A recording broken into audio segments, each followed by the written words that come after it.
In 2021, PD Movers invited a group of Black and African American individuals with Parkinson's and their care partners to develop an educational guide for Parkinson's designed specifically for the Black and African American community. This group of movers includes doctors, researchers, and teachers from Columbia University Irving Medical Center and Teachers College, Columbia University.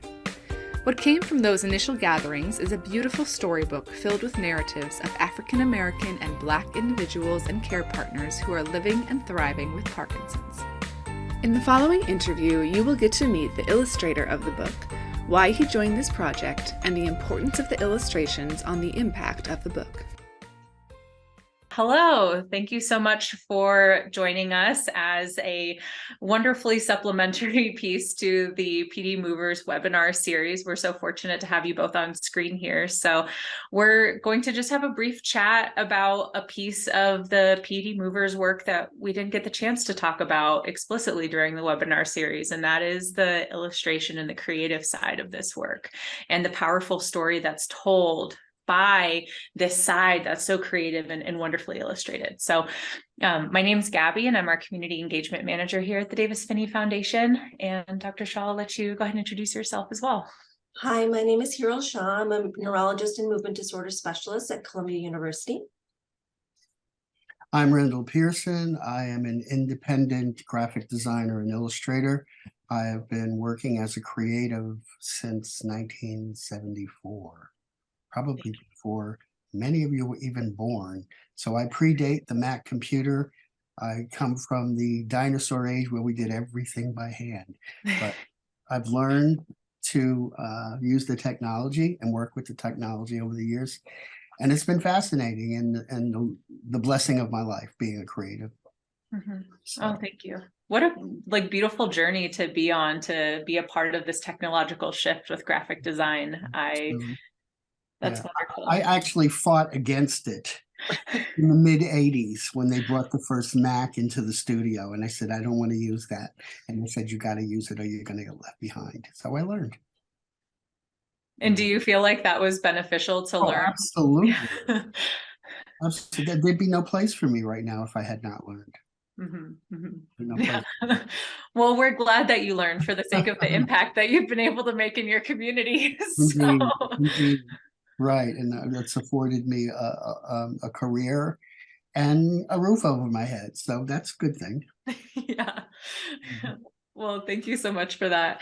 So we just have a couple of quick questions to go over, and I feel like would love to just learn more about your experience being approached for this project with PD Movers, and why did you choose it, especially with such a long career? What stood out about this? Well, I've been an independent since 2008. Prior to that, I worked for different design boutiques and advertising agencies throughout New York City. When I went on my own, projects were coming my way. At first it was difficult, but by the time I believe it was 2021 when we started Hero. Yes, early in 2021. I got a call from one of Hero's patients, Kermit Smith, not the Dr. Kermit Smith. But he gave me a call and asked me, Randy, you do illustrations, don't you? And I said, yes, indeed. So he said, well, my doctor needs an illustrator for a project. And I said, well, give me her information. Hero and I connected. I sent her my portfolio. She liked what she saw, and that was it. And I thought it was just such a inspirational project to get involved with. Have known Kermit for many years and had noticed recently a change in the way he was moving. But he was very private about it. So I never asked him what was going on, and he never said. So this was the first time I had learned that he had PD. So that was pretty significant too. Yeah, what a powerful experience to be introduced through that. Yeah, and with a project at the same time. Right, and then when we had our initial Zoom meetings, we were all getting to know each other. I was so inspired by all the PD movers that were on the Zoom meetings. Every time we'd have one, I get more inspired and more charged up about doing the project and wanting to do a really good job for these people. They sent their headshots, I asked them for a front view, a 3/4 view, profiles, so that I could capture their likenesses in this book. Because I think part of the human experience is testimony. And that's what this book is. It's a book of testimony of faith, courage, endurance, and perseverance. And all of these people seem to possess those things. And that when you have PD, and in the case of some of the couples that were on there, that the caretaker is affected as much as the person actually living with the disease. So got to learn a lot about that. And again, now what's going on in my life, I've gotten to understand the caretaker's role and how important that is in the life of the PD, sufferer. So when we got started, it just was so inspiring to present the illustrations, and then they would see themselves. And nobody loves anything more than seeing themselves immortalized in artwork. So they were loving it. And that's all I needed to fuel me to keep going. There's a lot of illustrations in this book, and it was a lot of work, but it was enjoyable. I never felt like it was work, and it has never felt like work for me. That's one of the blessings of being a creative. Is it really work if you love it? And I say, no, it isn't. So, and when it becomes work for me and I have a devoted client, out they go.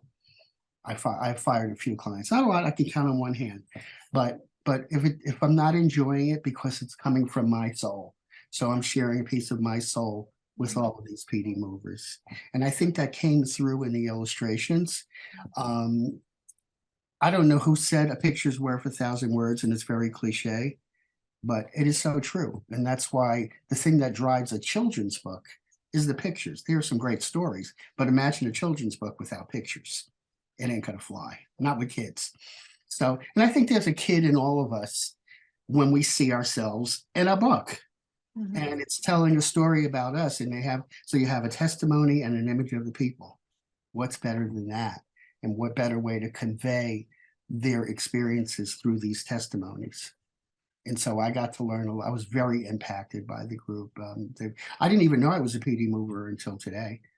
I kind of thought I was just a hired gun, but I guess I've been an honorary inductee, and I'll take that. I couldn't be happier to be part of a group like this. So it's been a very rewarding experience. I've had I could probably count on my one hand how many real highlight projects I've had in my long career. And the first was when I was 13. I did a portrait of Martin Luther King. My mom, without me knowing, sent the portrait to Coretta Scott King, and she wrote me back and wrote a very inspirational letter. And I still have the letter to this day. I was 13. Then about 20 years ago, I did a tribute book for Jane Fonda, the actress, and the Smithsonian Institute on Martin Luther King. It was a tribute book that was going on a tour. So that was great. I got to meet Jane Fonda and, Nikki Giovanni, who wrote the introduction. I got to speak with her and talk to a few really important folks. And they put the illustration that I did of Martin Luther King at 13 in the book. So that was pretty exciting. It was called The Spirit of Martin, if you ever want to look it up. I think it's still available on Amazon. But and yeah, and I'm going to put the PD Movers book, in that grouping, as highlight projects of my life. It was that important. It was such a big project. It was a little daunting at first when Hero said, we're going to need 30 illustrations. And I'm like, whoa. But it wasn't pressing. Everybody loved what I did, usually on the first pass. So it was a joy. It was a win-win for me anyway. So that's about it. So we got the book printed. The printer that I found, Hero insisted that the printer be a printer of color. So I did my research and found a printer in Indianapolis, Priority Press, and they did a wonderful job. I'm sure you've seen the book, Gabby. And they did a very good job. And if we do more books, I'd like to, keep the team together. I think that's, we've got a good situation going with them. that's about it. So I'm ready for the next one when you are, Hero. Well, I think you, kind of spoke to how you've been personally impacted by this work. Yes. So, but maybe you can share with us from your perspective as an artist, Mhm. how you feel that the images and visual representation help to facilitate the storytelling. Like I remember us having conversations about the shadow in the book. Um, Yes.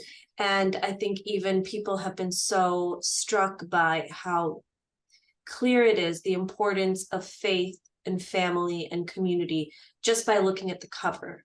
Mhm. So maybe you could speak to a little bit about where that inspiration came from, how you thought about even the backgrounds as you told the story with your visual, with these beautiful, vibrant illustrations. Yeah. Well, reading each one of their narratives, I was able to extract enough there in terms of what was a feeling as well as a literal interpretation, and literal being more that I was trying to capture their likenesses and what have you.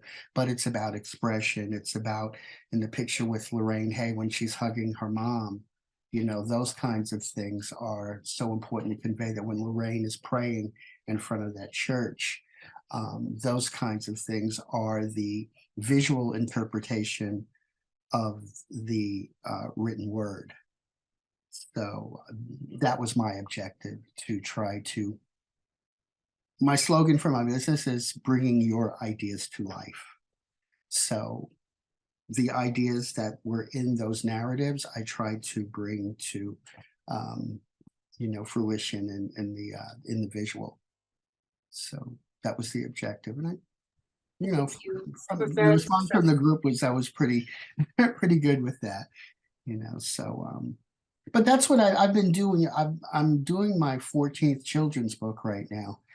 And that's what I've got to do. I've got to read the author's narratives and then interpret visually.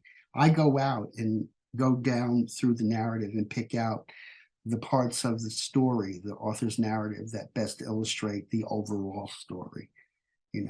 What I feel to be the visual high points, and they would always, just like in our storybook, it's just like the children's storybook. It's the image that's opposite the narrative section of the narrative that aligns with it. And so that I used the same principle here, employed the same principle with the PD Movers book. Almost like a children's book for adults. Um, all I can say is thank you for your artistry, your My pleasure. creativity, and your It commitment. was such a pleasure. And the group, was meeting with the group, the times that we met all collectively, was such a joy. They really inspired me through this, because an artist loves nothing better than praise for his work. It's like an offering of our spirit, of our soul, and the acceptance of that is everything. It goes well beyond a check. That helps too, but but saying, I love what you did, you're amazing, da da da da da. Oh my God, we love that. Love that. It's Well, nothing. and How to do it. I echo the thanks, because I think you achieved that so powerfully, even for someone like myself and others at the foundation who viewed your work and viewed the story and were able to feel just our hearts were just really drawn into the work because of the stories and because of the accompaniment, that the illustration is just so beautifully tied in the heart of the stories. Right. And that's not easy. Imagine the book without pictures, without the illustrations. Yeah. It just becomes, another document to read, and you just kind of have to imagine everything else. So this gives you like a reference point, a visual reference point that you can say, oh, wow, yes, this and this together is complete. And it's a whole, a whole thought, a whole experience on these 2 pages. Yeah, well, it was tremendously moving. So thank you, because like you said, without it, it's almost like another web page with a blog post. But It's a children's book without illustrations. Nobody's going to buy. Yeah. But thank you so much for sharing your experience and your passion and how this impacted you. And it's so tremendously moving for me. And I can only imagine how moving it'll feel for others who are viewing this, whether they have seen the book and the illustrations or not yet. It'll certainly encourage folks to take another look.